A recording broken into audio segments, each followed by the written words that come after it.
In a winter so cold that even breath turned into an enemy, there was a girl who survived in a way no one dared to believe. Not through strength, not through magic, but through a choice that seemed insane to anyone who heard it. When the blizzard erased every trace of human life, she crawled into an ice cave and fell asleep beside a massive bear. People later called it a legend, but those who have ever been lost in the frozen wild know the truth. This story is not about bravery. It is about how humans once learned mercy from nature itself. Long before winter became as cruel as we know it today, there was a northern land where cold did not simply kill. It tested patience, humility, and balance.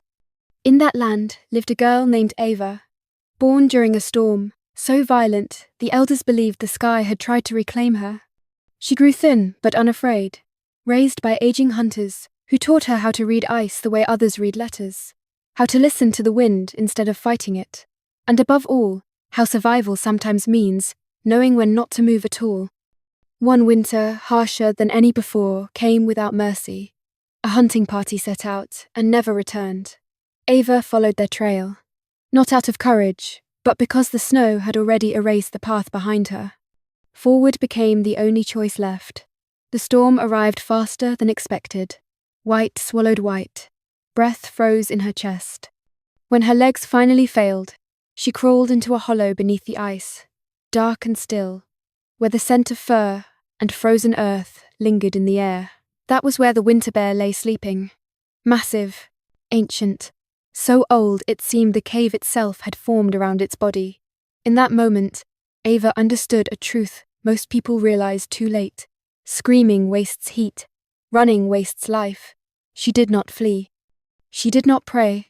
She pressed herself against the bear's side, guided by an instinct older than language. The bear did not wake. It did not attack, because it recognized something rare. A human who came not to take, not to challenge, but simply to endure. Outside, the blizzard howled. Ice sealed the entrance, turning the cave into a cocoon of snow and breath. Days blurred into nights. Girl and bear breathed in the same rhythm.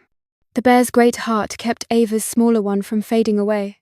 In her half-dreaming state, she saw visions carried on the bear's breath. Forests untouched by axes. Rivers without names. Winters that respected life instead of punishing it. She understood then that the winter bear was not a beast, but a keeper, a living memory of balance itself.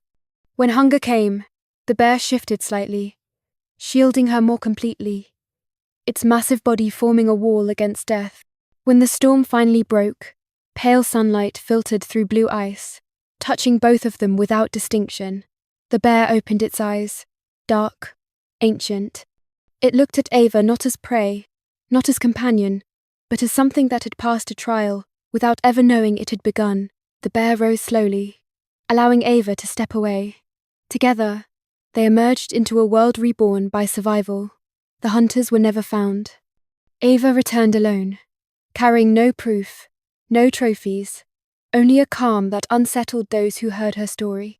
She did not speak of danger or miracles. She spoke only of warmth, patience, and the choice to remain still when panic demands movement.